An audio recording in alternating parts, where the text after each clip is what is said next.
Bonjour à tous et bienvenue dans Psyché, le podcast 100% Swiss Made dédié à la santé mentale. Alors que la santé mentale devient un enjeu majeur de la politique sanitaire en Suisse et dans le monde, on a voulu plonger dans les méandres des troubles psychiques à travers des interviews, des témoignages, des récits de vie de nos patients, de leurs proches, mais aussi de celles et ceux qui font vivre nos cliniques. Pensé et réalisé par les équipes des cliniques La Métairie et Grand Salève, ce podcast tentera de vous informer et de vulgariser, sans stigmatiser, sur les différents troubles psychiques que chacune et chacun peut croiser dans son parcours de vie. Vous pouvez retrouver Psyché sur Spotify, Apple Podcasts, Deezer et d'autres plateformes encore, et tous les liens utiles sont disponibles dans la description. Comme d'habitude, on vous invite à vous abonner pour ne rien rater de nos futurs épisodes. Laissez-nous aussi vos commentaires, posez-nous vos questions et surtout partagez vos épisodes préférés autour de vous. Dans ce nouvel épisode de Psyché, on a quitté la Suisse pour se rendre en région parisienne, au cœur de l'EDVO, l'Espoir du Val d'Oise. Cette association accompagne au quotidien des personnes en situation d'addiction vers la réinsertion sociale. Pourquoi ce déplacement ? Pour rencontrer Jean-Paul Bruno, fondateur de l'EDVO, et lui donner la parole. Comment est née sa structure ? Quelles sont ses missions ? Et surtout, comment s'inspire-t-elle du modèle Minnesota, une approche qui a fait ses preuves depuis des décennies ? C'est d'ailleurs ce même modèle qui guide aussi l'unité des maladies de la dépendance de la clinique La Métairie. Dirigée par l'addictologue Sylvie Vuez, cette unité accueille jusqu'à 12 patients pour un séjour de 28 jours, suivi d'un accompagnement post-cure de 11 mois. Nous avons donc invité Sylvie Vuez à nous rejoindre pour cet échange. Ensemble, Jean-Paul Bruno et elle ont partagé leurs expériences, leurs méthodes d'application du modèle Minnesota, mais aussi leur vision du soutien aux proches, souvent oubliés dans le parcours de soins. Une discussion passionnante et éclairante entre deux professionnels engagés, unis par des objectifs communs. Prévenir la rechute, renforcer l'autonomie et faire de l'abstinence une force. Cet épisode sort un peu des sentiers battus, on espère qu'il vous plaira autant qu'il nous a inspirés. On vous souhaite une bonne écoute à toutes et tous pour ce 6e épisode de Psyché, votre podcast suisse dédié à la santé mentale. Bonjour à tous et bienvenue dans un nouvel épisode de notre podcast Psyché. Aujourd'hui, un épisode un petit peu particulier puisqu'on s'est délocalisé. Alors, on avait déjà fait un épisode à Genève et là, cette fois-ci, on a franchi la frontière puisqu'on est allé sur Paris. On est en région parisienne aujourd'hui. À mes côtés, il y a Sylvie Vuez, la responsable du programme des maladies de la dépendance de La Métairie, qui m'accompagne dans tous les épisodes depuis le début. Donc, bonjour Sylvie. Bonjour. On a fait le voyage ensemble. Et notre invité aujourd'hui, c'est Jean-Paul Bruno. Bonjour. Bonjour et bienvenue à EDVO. Merci de nous accueillir. Donc aujourd'hui, on est à l'EDVO. Est-ce que vous pouvez nous expliquer ce qu'est l'EDVO et qui vous êtes ? Alors, EDVO, c'est Espoir du Val d'Oise, le premier nom de l'association que j'ai créée en 1987. Et à l'époque... Donc, on s'occupait à EDVO de prévention dans le milieu scolaire et j'avais créé en parallèle APRET, l'après, pour aider les sortants de cure. Donc, et on a fusionné en 92 les deux associations parce que j'étais le fondateur des deux. Donc, un seul conseil d'administration et on a réuni toutes les missions. Pour résumer, EDVO, c'est écouter. Donc oui. Ça, c'est le travail, premier travail. Le D, de développer d'autres alternatives, quelle que soit la situation. Le V, c'est vivre libre. Ne plus sombrer dans des addictions, mais encore moins être dépendant de quelqu'un ou de quelque chose. Et le O, de orienter, parce que c'est important d'être au carrefour des choix de l'individu pour l'orienter utilement dans l'intérêt de cette nouvelle vie. Voilà. D'accord. Et puis, qui je suis, c'est un personnage qui se construit avec la rencontre. Disons que pendant l'adolescence, j'ai plutôt souffert de l'isolement. J'étais dans ma campagne, dans ma ferme natale. J'étais destiné à reprendre la ferme familiale et puis j'ai décidé de passer le concours d'entrée dans la police nationale. D'accord. Pendant le service militaire, avec les critiques de mon père qui voyait fuir le successeur. Mais bon, j'ai continué quand même à l'aider du mieux que j'ai pu. Et mais quand je suis rentré dans la police nationale, donc Mon souci, c'était plutôt d'aller vers l'intérêt général et aider les personnes en difficulté. Donc, je me suis spécialisé dans la brigade des mineurs. Enfin, j'ai fait des formations pour être affecté dans une brigade des mineurs au départ. D'accord. J'ai fait ça pendant 7 ans. Et je gérais dans un commissariat ici local du Val d'Oise cette brigade sur 3 communes, donc il y avait de quoi faire. Et venu se greffer les problèmes des addictions. Donc dans les années 70, puisque je suis rentré dans les années 70 dans la police, donc la toxicomanie n'était pas ce qu'elle est aujourd'hui. Et beaucoup de jeunes commençaient le cannabis, mais c'était pas le fléau d'aujourd'hui. Donc c'était plus l'alcool ou des jeunes, disons, qui étaient plutôt dans la délinquance. Donc j'ai suivi un certain nombre d'ados dans leur parcours, soit parce que le juge voulait s'occuper un peu des poursuites, donc on demande aux policiers de faire des enquêtes poussées de personnalité, de recevoir les proches et donc les parents, et puis de voir un peu quel est l'avenir de cet adolescent qu'on va présenter à un magistrat.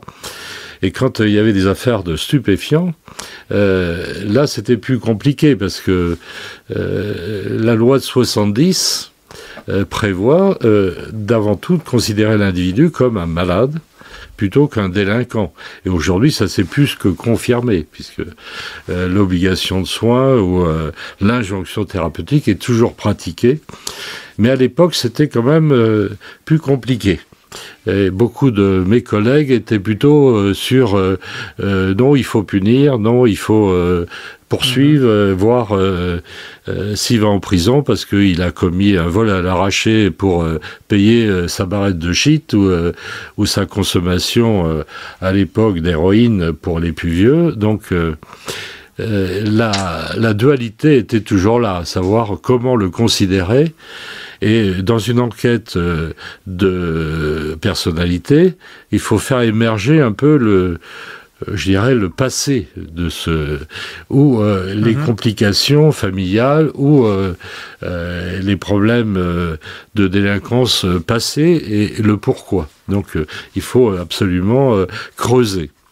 Et très vite, j'ai vu qu'à travers cette enquête de personnalité, il y avait des maillons dans la chaîne qui manquaient. Parce que en dehors du sevrage ou de la camisole médicamenteuse, il n'y avait pas grand-chose. Donc dans les années suivantes, je suis passé à la brigade des stupes à l'échelle départementale. Mais j'avais déjà créé EDVO, je m'occupais de prévention à titre professionnel comme policier formateur antidrogue et comme préventeur associatif, avec un DU d'addictologie que je suis allé passer en faculté de médecine à Angers. Donc ça c'était un peu mon besoin de me nourrir de formation, d'information pour pouvoir utiliser tout ça et surtout en prévention. J'ai fait un autre DU derrière en psychiatrie parce que on voit bien il y a des pathologies annexes dans beaucoup de cas. Et c'est important vraiment d'être bien formé pour être dans une écoute et une orientation au moins la plus opérationnelle possible. Voilà, donc ma carrière elle s'est déroulée surtout dans le cadre protection des mineurs et stupéfiants. Et en 87, quand j'ai créé l'association officiellement, j'avais déjà orienté une bonne trentaine de toxicomanes qui prétendaient être esclaves du produit et contraints de voler ou de dealer. Donc les orienter sur le soin, c'était une prise de conscience pour eux qu'il y avait un aidant, même policier, et ils revenaient vers moi en disant bon maintenant j'ai fait la cure puisque vous nous avez recommandé de prendre rendez-vous en addicto avec le médecin recommandé. Je pouvais le mentionner sur le PV et le procureur lui il a pris rendez-vous, pas de poursuite.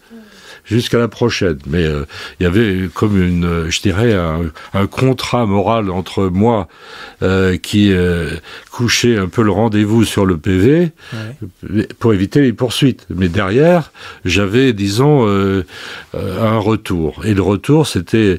Et maintenant, j'ai fait mon sevrage à Marmottan, et il n'y avait que Marmottan à l'époque, où 2 médecins du Val d'Oise qui orientaient sur le patriarche, qui est devenu une secte très rapidement. Donc, très vite, je me suis retrouvé un peu démuni.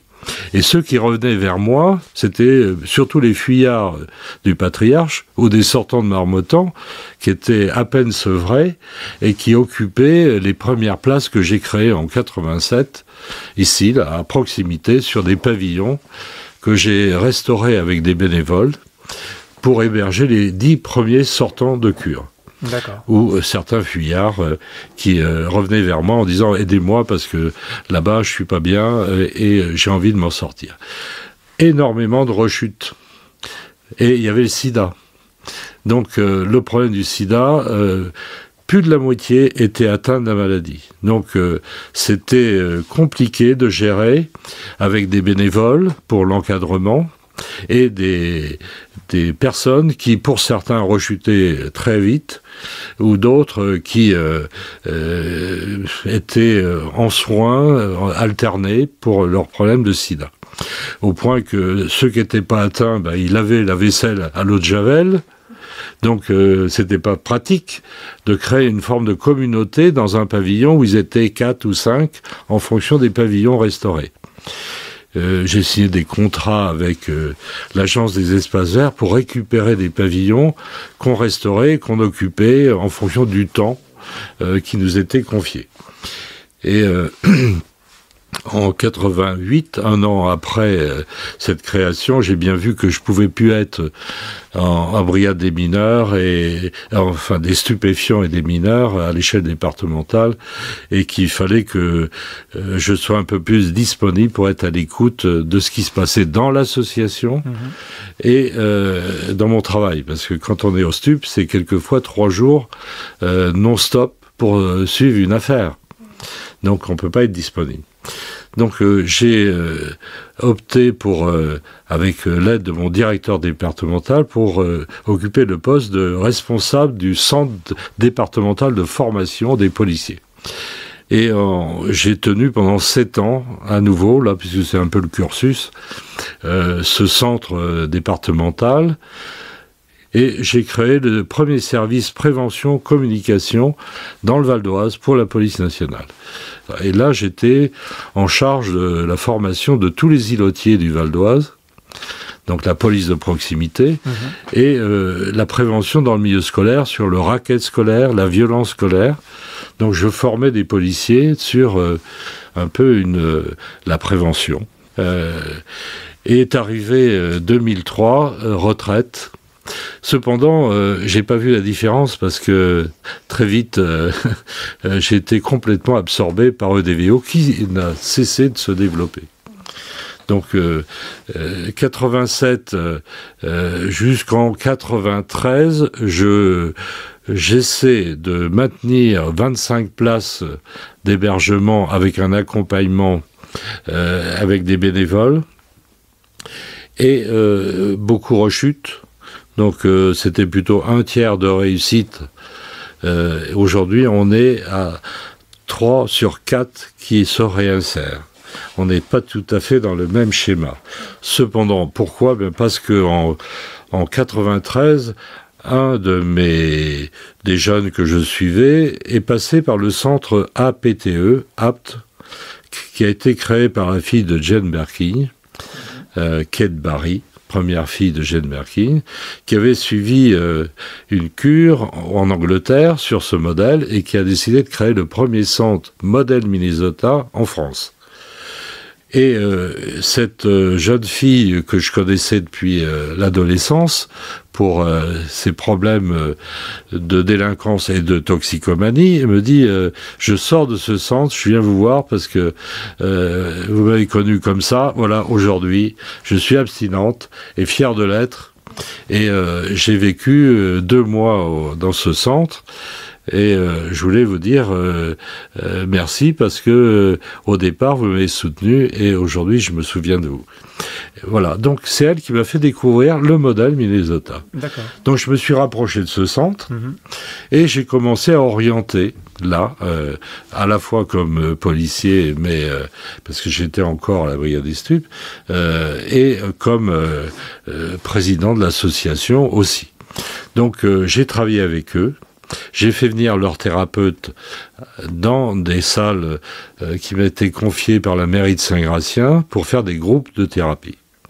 Et depuis, je n'ai jamais cessé de faire intervenir des counselors, c'est-à-dire des anciens malades dépendants devenus thérapeutes par des formations soit aux États-Unis, soit au Canada ou en Angleterre, et qui travaillaient au centre APT et qui sont venus travailler à EDVO sur des vacations. Et aujourd'hui, on est toujours avec des vacataires formés sur ce modèle qui ont 10 ou 20 ou 30 ans de recul par rapport à la maladie des addictions et qui animent des groupes de parole. Donc, quelle que soit, disons, l'évolution tant sur le plan de ma carrière que l'après-carrière, c'est-à-dire mon bénévolat à la tête de DVO, ça a été toujours d'accueillir le plus possible des sortants de cure qui ont choisi l'abstinence plutôt que la substitution ou la réduction des risques. Voilà un peu le parcours. Et bien sûr, toujours en parallèle, la prévention. Merci pour cette présentation. Vous venez de parler du fait que vous travaillez ici selon le modèle Minnesota. Nous, à la Métairie Sylvie, on applique aussi ce modèle dans l'unité des maladies de la dépendance. Est-ce qu'entre vos deux façons de travailler, il y a des points communs ? Voilà, je vous laisse un petit peu débattre ou discuter de la manière dont on applique cette méthode. Oui, merci Guillaume. Alors effectivement, nous aussi, à la clinique de la Métairie, on fait notre approche basée sur le modèle Minnesota. Et c'est peut-être ça la nuance, en fait, c'est que c'est basé sur le modèle Minnesota. Qu'on a le même fil rouge, hein, toi et moi, Jean-Paul, de fond, hein, et qu'ensuite on peut l'adapter selon le cadre, selon peut-être aussi les patients, selon là où on le pratique. Et c'est pour ça que c'est assez souple, parce que le fondement, c'est les étapes. Les fameuses 12 étapes. Voilà, les 12 étapes. Donc, mais après, à partir, ça veut dire ces 12 étapes-là, c'est un fil conducteur qu'on conseille d'appliquer de 1 à 12, mais vous pouvez choisir ou à partir de quand commencer, à quelle étape, etc. À la clinique, je fais les 2 premières étapes. C'est pour moi les plus importantes. Déjà, il ne reste que 28 jours. Ce n'est pas un programme qui est très long, donc on ne peut faire que les 2 premières étapes. Donc la première qui est sur la capitulation et la deuxième sur la spiritualité, qui sont quand même 2 étapes très importantes. Et ensuite, on va plus travailler sur la colère. On va faire un très gros travail sur la colère. Hein, que, tu sais, c'est une émotion qu'ils ont bien de la peine à gérer. Et puis ensuite, on fait beaucoup prévention de la rechute et la préparation de la sortie. Ça, c'est le travail écrit qu'on fait concrètement. Hein. Je ne sais pas si vous avez du travail écrit, vous leur donnez des choses à travailler. Alors, nous, effectivement, le modèle est inspiré de la méthode Minnesota et le travail qui est fait à EDVO se fait aussi par étapes, mais 4 étapes déterminantes dans la progression vers l'autonomie. Donc, déjà, celui qui arrive ici, je ne veux pas d'assistanat. Il devient acteur de son rétablissement, mais il devient aussi acteur dans la vie collective. Donc ils sont 34 au maximum sur la structure, qu'ils autogèrent la nuit et le week-end. Il n'y a pas de surveillant de nuit ni de week-end. Il y a l'équipe thérapeutique et sociale en journée et en semaine. Pour cet accompagnement avec des groupes de thérapie et des entretiens individuels thérapeutiques et des entretiens sur le social avec un travailleur social. Et donc c'est cadencé, je dirais, dans la semaine avec une alternance de groupes et d'entretiens individuels plus des ateliers spécifiques. Y compris de l'art-thérapie. Donc tout est fait pour redynamiser la personne sur un ensemble de critères. Et la première étape à EDVO, c'est travailler sur les conséquences. Parce qu'il faut renourrir une mémoire qui est très sélective chez l'humain. On ne voit que les avantages d'une consommation. Leur permettre d'écrire 70 exemples et avec les conséquences, ça permet de renourrir une mémoire qu'on veut oublier à tout prix. Donc, quand les pulsions de consommation sont là, ce qui émerge du subconscient, c'est aussi les conséquences. Donc, c'est un peu un garde-fou qu'on remet en actualité dans l'ici et maintenant, qui est un des principes, puisqu'on dit un jour à la fois. Donc, ce qu'on va pouvoir gérer, c'est ce qui se passe dans l'instant. Pas hier, pas demain, c'est vraiment ce qui remonte en surface qu'il faut apprendre à gérer. Donc la première étape de 3 mois, ça va être un peu travailler là-dessus, par l'écrit, la parole, les groupes de thérapie et l'entraide, puisque la dynamique de base à EDVO, c'est l'entraide dès le départ. La responsabilisation, l'entraide, la bienveillance, l'honnêteté, et la responsabilisation qui va jusqu'à prendre position quand un va mal, d'aller vers l'autre. Donc cette dynamique de soutien permanente, elle commence déjà par l'accueil, avec un parrainage, et progressivement donc un accompagnement vers l'extérieur. 90 jours, 90 réunions à l'extérieur dans les groupes alcooliques anonymes, narcotiques anonymes. Donc le modèle Minnesota avec ses 12 étapes se pratique d'inspiration ici, mais complètement dans un travail personnel sur les groupes extérieurs.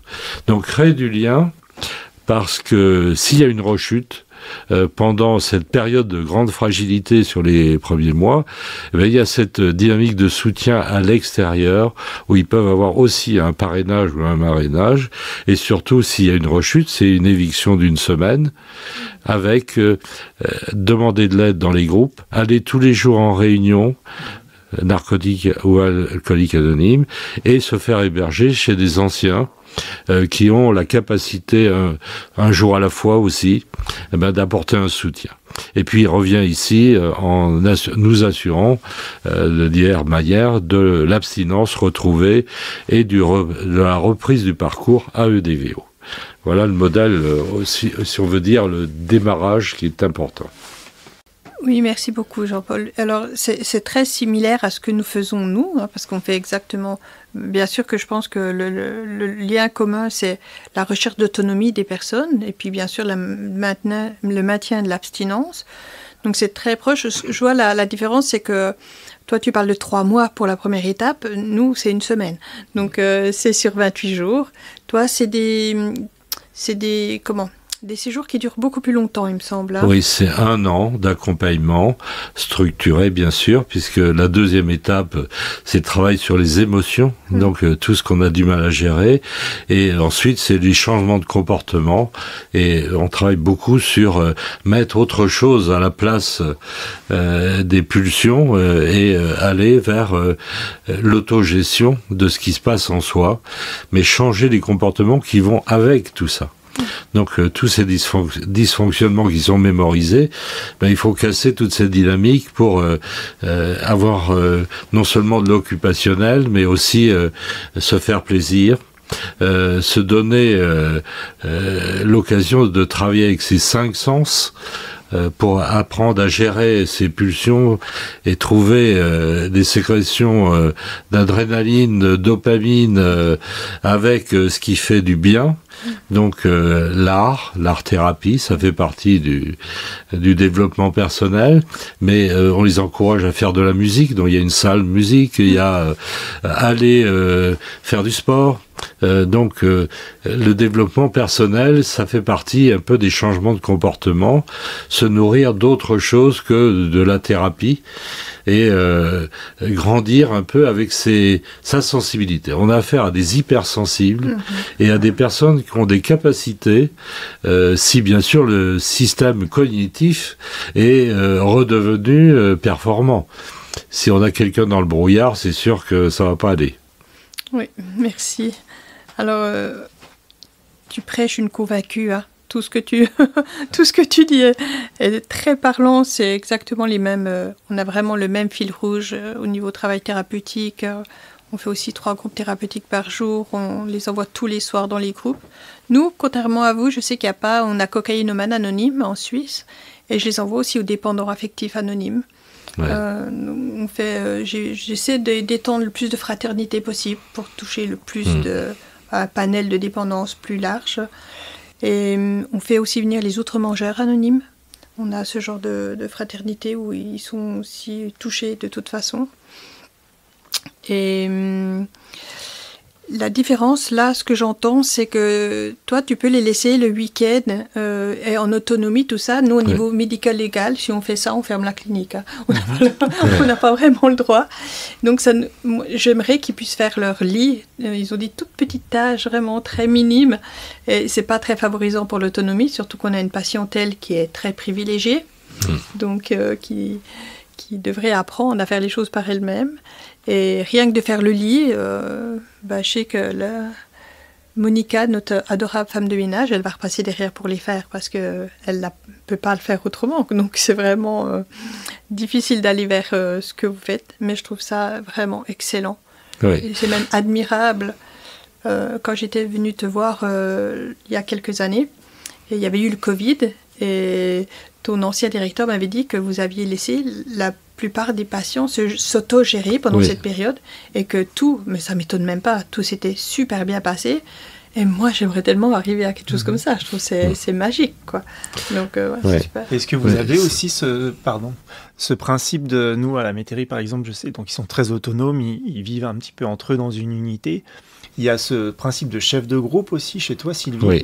Est-ce que vous avez ça aussi, un chef de groupe qui rameute un peu les troupes quand il y en a un ou deux qui ont un petit peu plus de mal à suivre le rythme des journées?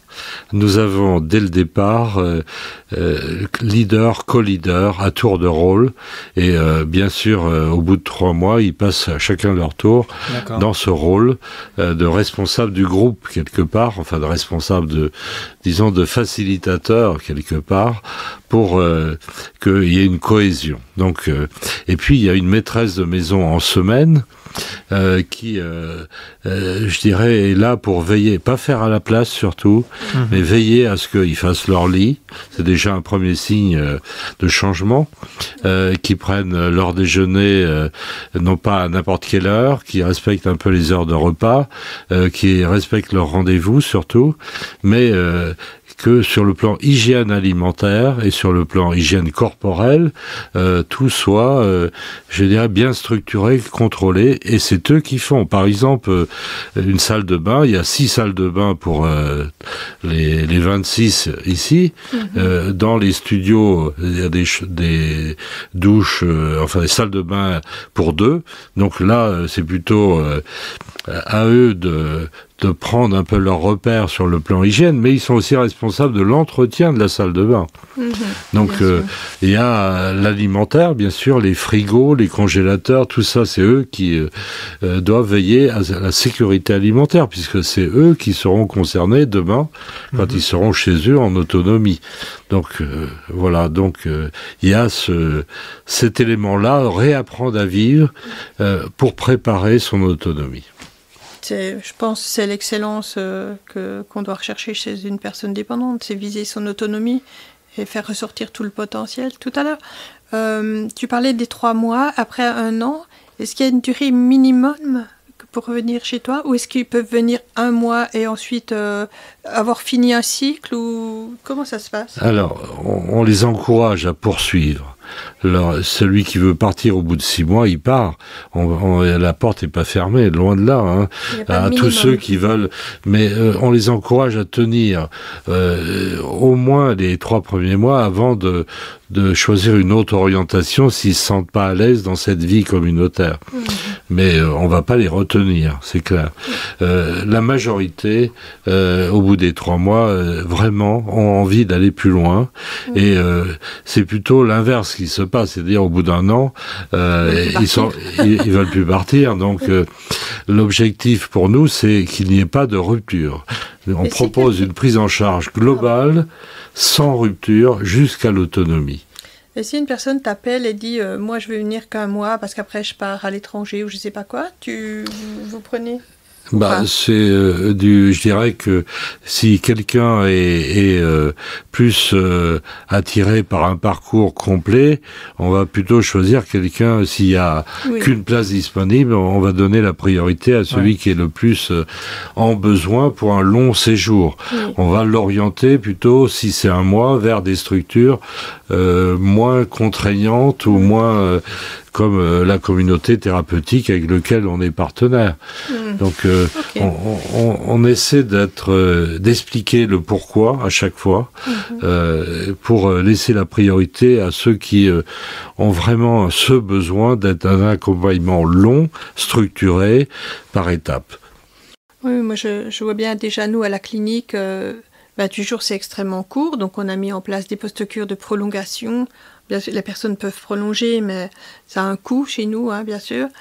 Et selon, je pense, là où ils s'arrêtent, selon les conséquences aussi, 28 jours, c'est très très court, c'est trop court. Je pense que 3 mois, c'est un minimum pour remettre un minimum de vie sur les rails, quoi. Oui, mais vous pratiquez le soin, alors que DVO, lui, intervient après la cure post-cure. Nous travaillons avec des partenaires qui font le sevrage suivi de 2 à 3 mois d'accompagnement sur un programme d'abstinence ou de médicaments, certes, mais auto-géré, et surtout en fin de parcours des 2 à 3 mois, le sevrage des benzodiazépines. Parce qu'ici, il n'y a pas de service médical. Donc, si on a affaire à un bipolaire ou à un TDAH, il faut qu'il puisse autogérer sa consommation de médicaments, ne pas faire d'abus, et on n'accepte aucune autre molécule addictive. Donc surtout pas des benzodiazépines qui pourraient mettre en danger ceux qui auraient une pulsion de consommation. Donc ici, dynamique d'entraide, c'est aussi, ce n'est pas à eux dans l'entraide de gérer la consommation des médicaments. Il faut vraiment que chacun ait cette forme, disons, de responsabilisation personnelle par rapport à un traitement. Et c'est pour ça, oui, tu fais bien de le préciser. Nous, on a 28 jours, mais on les accompagne pendant 1 an. C'est pas la même structure que toi, mais le programme dure 1 an. Donc, c'est quand même un accompagnement assez intensif. Oui, mais en ambulatoire pour une partie. Alors que nous, c'est en hébergement, avec une continuité, puisque dès le 9e mois, on leur demande de faire un mi-temps ou de reprendre des études. Et si, à partir du 6e mois, de faire du bénévolat dans nos épiceries sociales ou sur nos actions de prévention ou de formation ou sur un point hygiène où on accueille des SDF.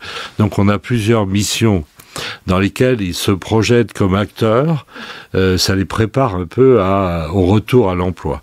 Donc si possible, un mi-temps sur un emploi pour garder un pied dans la thérapie en étant présent sur des groupes d'entraide ici et surtout les groupes de thérapie au minimum 1 fois par semaine. Voilà, donc, et au bout d'1 an, pour dégager des places, parce qu'on ne va pas les garder outre mesure, il y a une passerelle par des appartements relais. Donc on a 15 places qui nous permettent d'assurer la sortie de l'hôtel social vers des appartements relais, où là, ils ont une chambre individuelle dans un pavillon ou un appartement F4, F5 pour préparer leur autonomie. Et là, ils ont juste l'obligation de revenir 1 fois par semaine en groupe le soir, après le travail. Et là, il y a un thérapeute qui les accueille. Voilà, donc il y a une continuité. Et ça, c'est en attendant les appartements thérapeutiques chez des partenaires qui pratiquent une forme d'accompagnement visant, bien sûr, une autonomie durable, puisqu'ils sont là pour 1 an. Ça peut être renouvelable chez certains. Donc ça, c'est vraiment ce que j'appelle, moi, l'accompagnement sans rupture, avec une continuité de prise en charge structurée et visant toujours le maintien de l'abstinence. Oui, Ce qui fait qu'aussi, on n'a pas le même profil de patientèle qui, nous, ne nécessite pas cette longue prise en charge. Oui. Donc, important aussi de s'entourer de centres de soins qui connaissent notre modèle, parce que c'est eux qui peuvent orienter un sortant de sevrage, et on demande à nos résidents d'aller tous les 2 mois rencontrer les patients de ces centres de soins pour partager un peu leur expérience de l'abstinence, mais aussi de cet accompagnement structuré sur 1 an. Donc ça donne l'envie, ça a beaucoup d'attrait sur quelqu'un qui est en thérapie lourde, puisqu'ils sortent de sevrage et ils préparent une sortie dans le mois ou les jours qui suivent. Donc avoir dans l'esprit que en cas de fragilité, ils peuvent se faire accompagner autrement et ailleurs.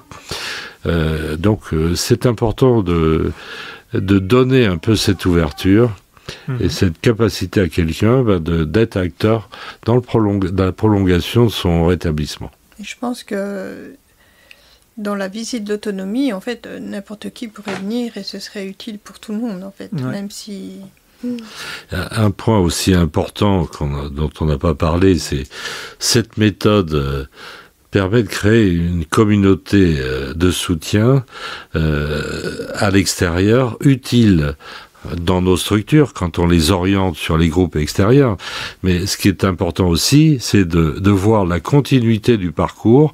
Soit ils deviennent patients experts, soit ils deviennent pères aidants, ou au moins ils vont parrainer des plus fragiles en continuant à fréquenter des groupes de parole. Donc c'est devenir acteur dans notre société, se sentir utile. Pour l'image de soi, c'est hyper important. Et ça leur permet de ne pas oublier d'où ils viennent.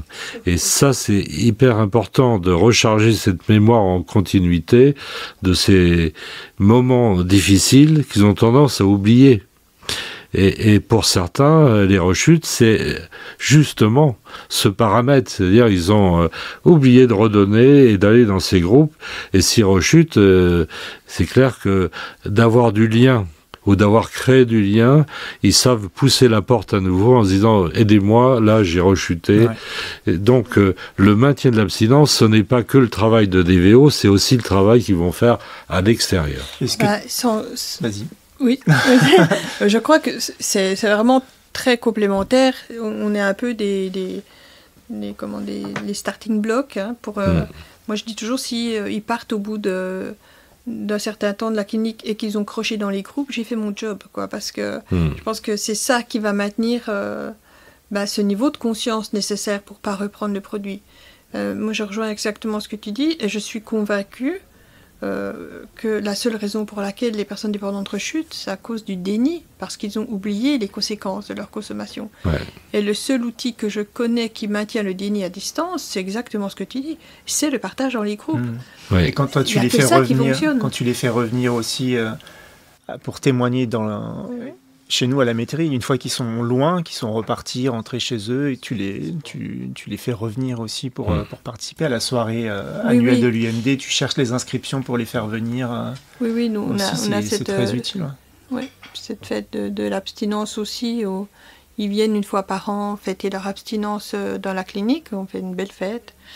C'est porteur d'espoir, et puis les voir arriver avec le dernier né, le couple, une vie stabilisée, et c'est quand même très réconfortant. On voit que ils ont dépassé le non-respect d'eux-mêmes, puisque là ils se respectent, ils se font respecter et ils jouent un rôle de parents. Et ça, c'est tellement responsabilisant, mais tellement aussi enrichissant pour tous ceux qui sont dans la première étape et qui se disent moi j'ai abandonné mes enfants ou je m'en occupe plus.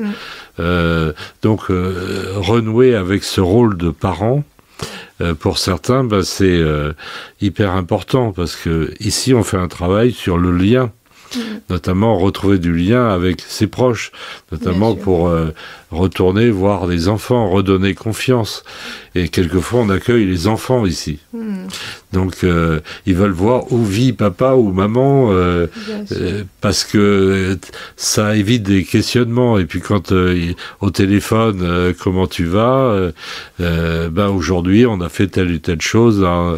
Ils situent leurs parents dans un contexte de soins. Donc c'est pas pourquoi t'es pas avec nous, c'est j'espère que tu vas bien et que ça se passe bien où tu es. Donc déjà il y a moins de frustration, il y a une acceptation. Et quand ils retournent en week-end et qu'ils renouent du lien, il y a cette continuité de reconstruction et de reprise d'une place de parents progressivement dans la confiance. Et là, on le voit avec des pensionnaires qui ont tellement investi dans ce retour du rôle parental qu'on se dit ça peut les fragiliser, mais quelque part, on voit bien que ça les solidifie. Ça donne du sens. Ça donne du sens à leur établissement. Voilà, donc tous ces paramètres, c'est sûr que de même qu'on a un groupe femmes ici, qui est animé par Alexandra, donc thérapeute femme, parce qu'il y a des choses que en thérapie de groupe, on va pas pouvoir dévoiler, surtout les traumas, ou les abus en tout cas, et c'est bien que ce groupe femmes soit un peu plus axé sur les traumatismes qu'on a du mal à gérer et qui sont source de rechute pour beaucoup, ou des non-dits tellement inconfortables qu'au bout d'un moment on va reconsommer là-dessus, parce que il faut vraiment que la parole libère, que la parole soit du soin et que ce soit progressif.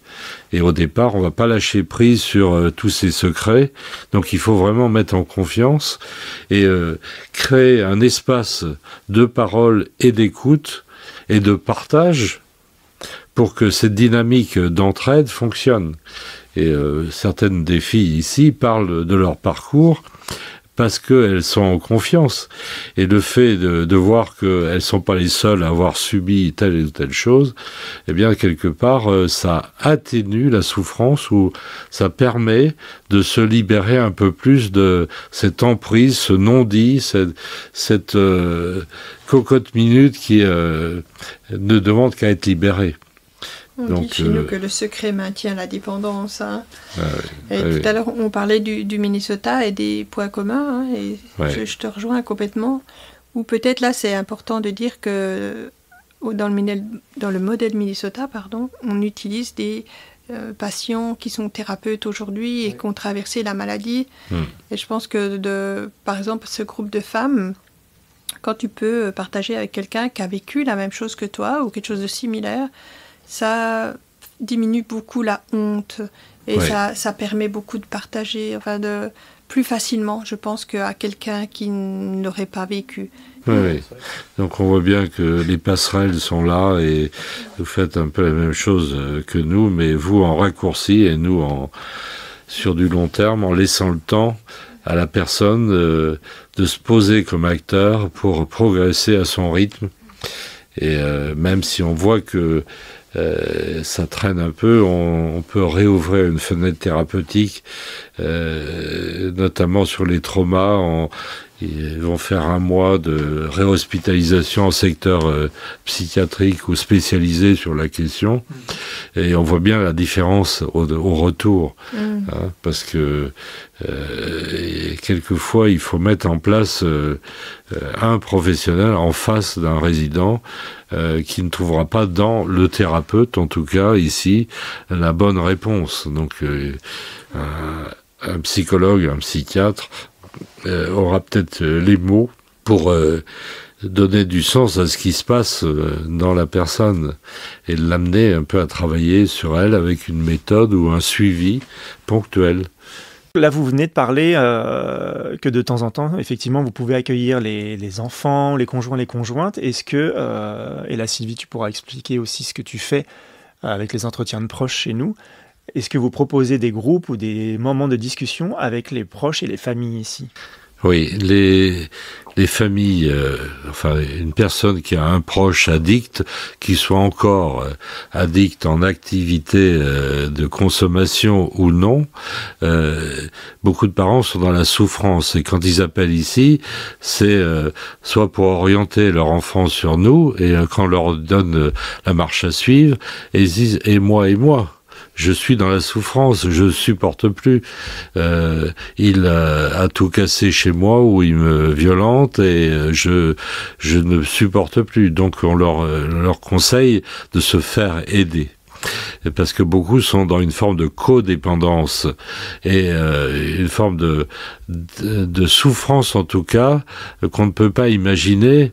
Parce que ils n'ont pas d'espace de parole, donc ils sont dans l'isolement, la culpabilité, et ils n'ont pas forcément les ressources pour aller vers des groupes de parole comme Naranon, enfin dans le processus du modèle Minnesota.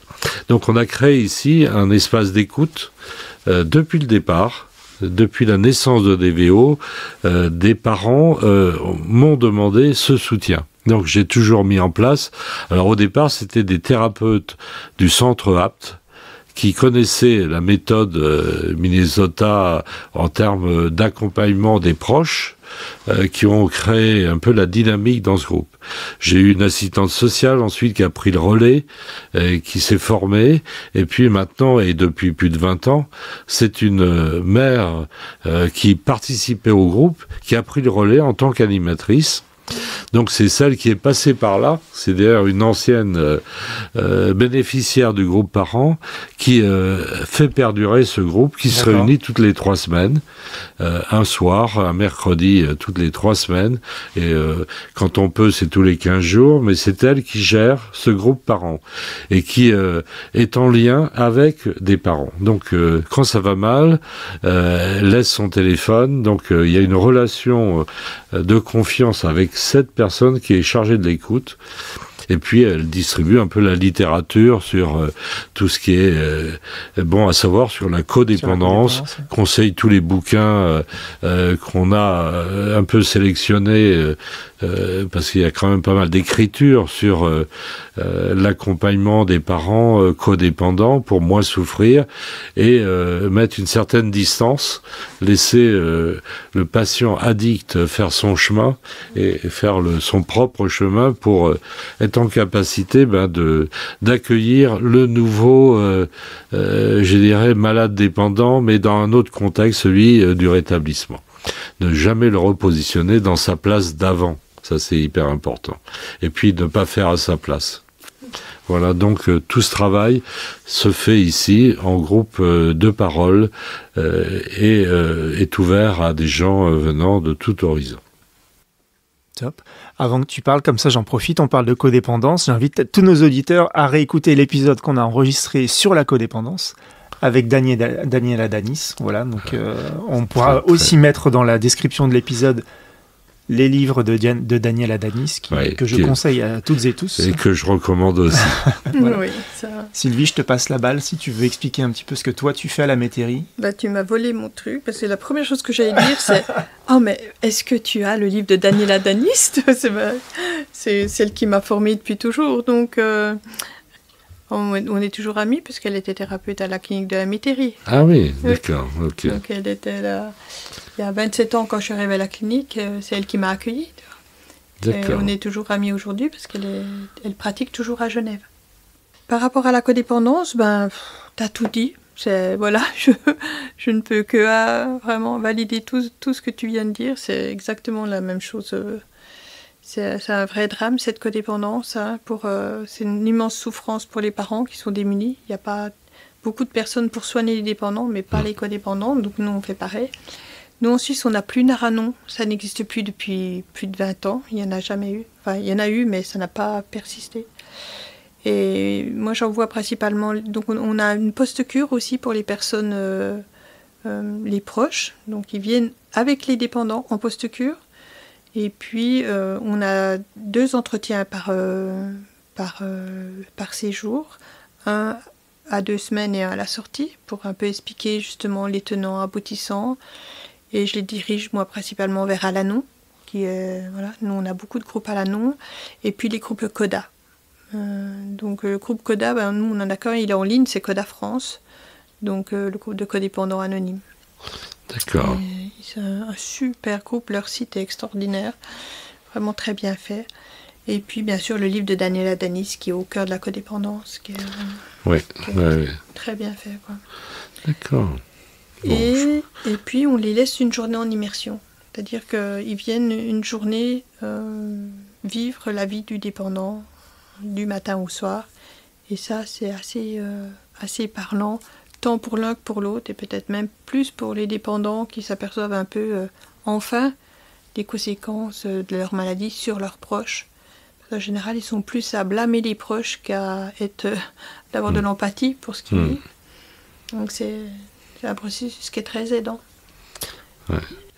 Ici, donc, pour les pensionnaires, donc, non seulement on s'occupe des parents dans ce groupe d'écoute pour leur permettre de progresser en parallèle du rétablissement de leur fils ou de leur fille, ou de se positionner quand à la maison ils ont un addict et que ils sont victimes de violences, voire de comportements dans le cadre de la codépendance, c'est très compliqué à gérer. Donc il y a une forme de vie rythmée au rythme le rythme du consommateur, c'est d'imposer sa façon de vivre. Donc pour les proches, c'est infernal. Et quand ils rentrent sous effet des produits, donc il y a des violences partagées avec tout l'environnement familial. Donc apprendre à gérer ça, c'est aussi pouvoir parler de ce qui se passe et trouver des pistes pour avoir les bonnes attitudes, les bonnes réactions, voire aller jusqu'à oser demander une HDT, c'est-à-dire une hospitalisation à la demande d'un tiers en psychiatrie, quand la mise en danger est avérée pour lui-même et pour autrui. D'accord. Donc on va jusque-là. Pour nos pensionnaires, quand ils retournent en famille, et ça, il y a toujours une demande, ils ont la fierté de faire voir ce qu'ils sont devenus. Mais s'ils retournent dans un milieu ambiant où on va les remettre à la place qu'ils occupaient sous consommation, on les met en danger. Donc ça aussi, ça se prépare ici, en groupe, quelquefois accompagnés par un ancien d'ici, donc ils repartent à deux, de façon à ce que si l'épreuve est un peu trop rude, il y ait au moins un aidant de proximité qui est le camarade d'ici qui va l'accompagner. Mais on travaille là-dessus par l'écrit, toutes les appréhensions, tous les non-dits, tous les secrets. Bien souvent, ils ont envie de dire bon, c'est moi qui vous ai cambriolé, j'ai jamais osé vous le dire, mais je voudrais réparer, puisque dans le programme Minnesota, il y a aussi la notion de réparation, parce qu'il y a beaucoup de culpabilité, beaucoup de souffrance ou de honte, donc il faut travailler là-dessus. Donc il y a l'écrit. Il y a l'écrit et le partage en groupe sur tout ça, préparer son retour dans un cadre où on espère trouver un autre climat. Donc, inciter par l'écrit ses parents à faire la même chose. Donc, restituer un peu ce qui s'est passé pendant, mais se positionner comme quelqu'un de nouveau et qui veut retrouver des liens sains autour de lui. Et ça, c'est un peu lui qui va devenir l'acteur quand une famille ne veut pas bouger, ne veut pas changer. Donc c'est important, et voire même d'inciter les parents à lire le bouquin sur la codépendance. Quelquefois, ça facilite bien les choses, parce que les parents vont se dire, bon, j'ai pas besoin de me déplacer, j'ai pas à aller parler de ce qu'on a vécu, mais je vais lire le bouquin. Et ça, rien que ça, ça change beaucoup de choses dans le retour auprès des proches. Est-ce que on peut aborder peut-être, on a vu un petit peu comment vous fonctionnez à l'EDVO, les gens savent ou pas, mais tu peux le rappeler comment on fonctionne à l'UMD, à la Métairie, mais peut-être le processus d'admission, comment on fait pour... On a parlé quand on est là, mais avant, Quelles sont les démarches, autant pour toi Sylvie, la métairie, on peut le redire quand même, comment on fait pour venir à l'UMD, mais et vous, Monsieur Bruno, comment on fait pour arriver à l'EDVO? Voilà, je vous laisse un petit peu rebondir là-dessus. Peut-être chez vous à la métairie, pour rentrer chez vous, qu'est-ce qu'on fait?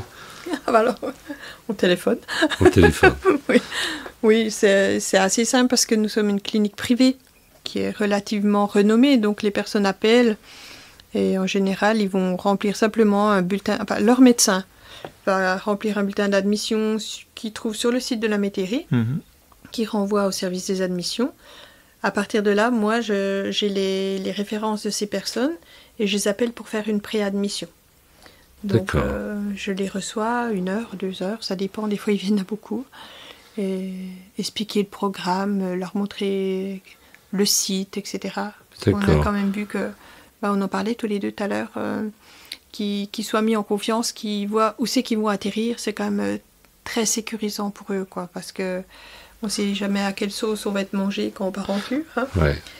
Alors, nous, on est privé aussi, et l'appel est souvent un élément déclencheur. En tout cas, on va essayer de renseigner au maximum en fonction des questions.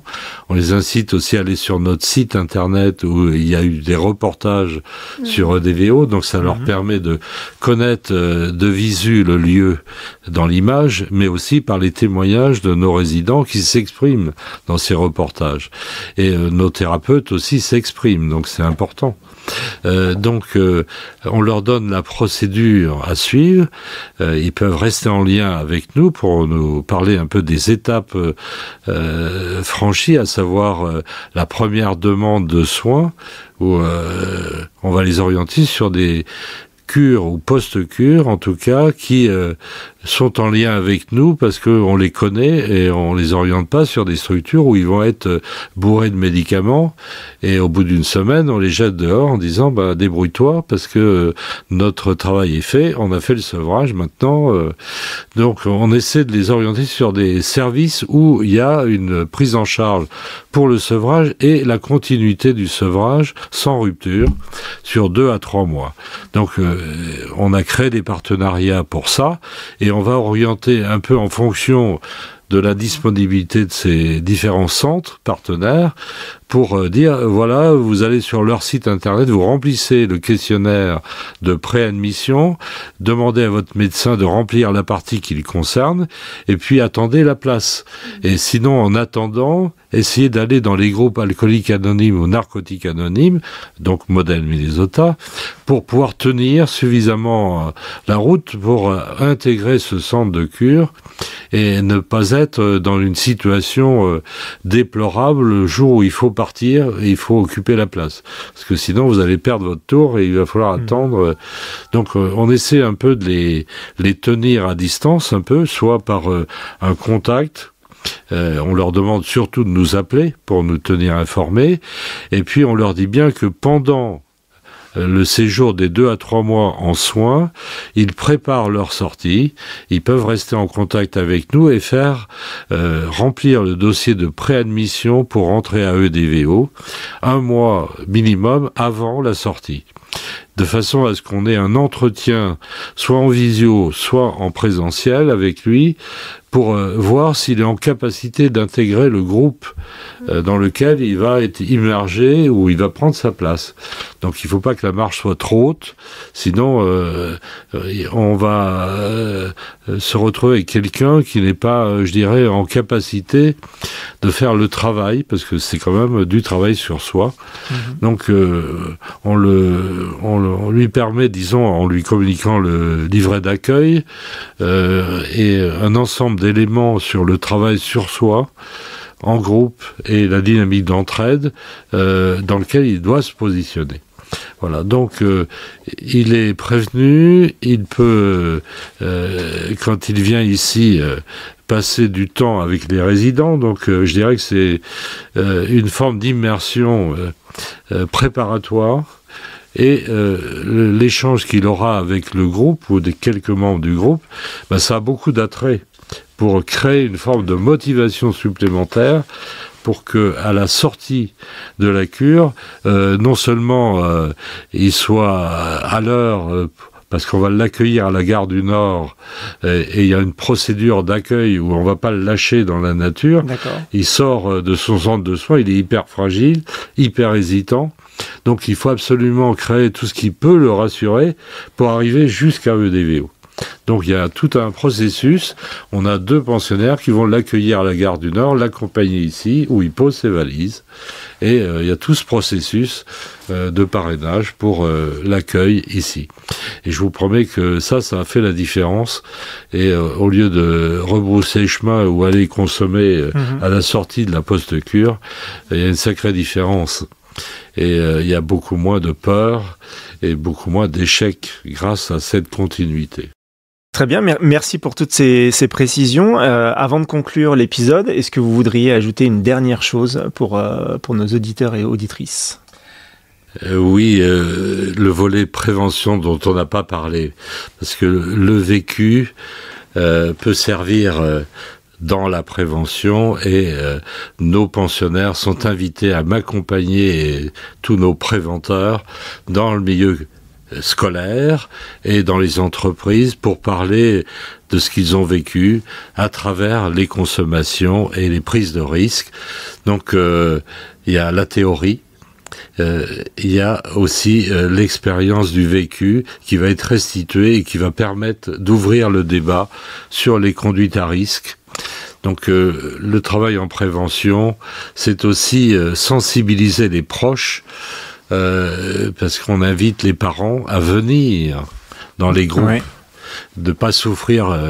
Et puis pour celui qui se sent concerné dans une séance de prévention, c'est de créer une ouverture pour parler de ce qu'il est en train de vivre. Et à la fin de nos interventions dans le milieu scolaire, qui durent 2 heures, avec 2 témoignages, les élèves en lycée ou en collège, ils vont directement voir nos pensionnaires pour dire moi j'aimerais bien vous parler.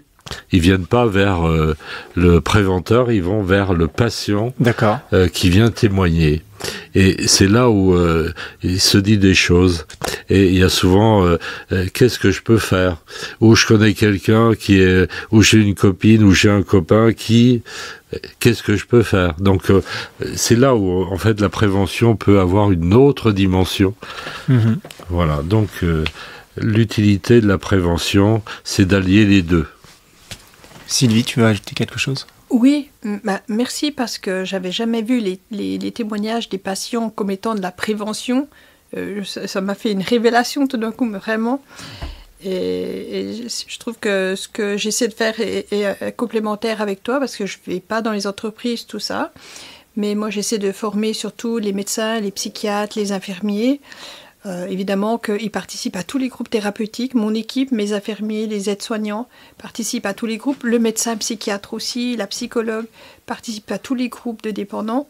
Je les emmène dans tous les groupes extérieurs. Tous les ans, on fait le tour des groupes extérieurs. Et c'est extrêmement préventif. Et c'est un enseignement très riche.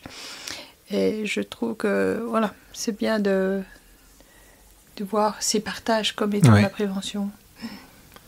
Super, je pense que c'est le mot de la fin pour ce podcast, le 6e épisode qui sera le plus long depuis le début.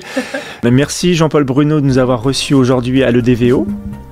Merci également à Valentin Naufle, directeur de l'EDVO, de nous avoir reçus aujourd'hui. C'était une super rencontre pour nous. Merci Sylvie de nous avoir accompagnés sur ce podcast aujourd'hui. Là, on va rentrer dans notre petite Suisse ce soir. On mettra dans la description de l'épisode votre site internet, peut-être numéro de téléphone, comment vous contacter. Et puis, il sera évidemment disponible sur toutes les plateformes d'écoute, Spotify, Deezer, Apple Podcast. N'hésitez pas, vous à l'EDVO et tous ceux qui nous écoutent, à vous abonner au podcast, à nous laisser des commentaires, à le partager sur les réseaux sociaux. Voilà, on en est encore au début, donc on cherche à élargir la communauté. Et puis, auditeurs, auditrices, je vous souhaite une bonne écoute et je vous donne rendez-vous pour un prochain numéro. Merci, au revoir. Merci. Au revoir et à bientôt. À bientôt, oui. En Suisse. En Suisse.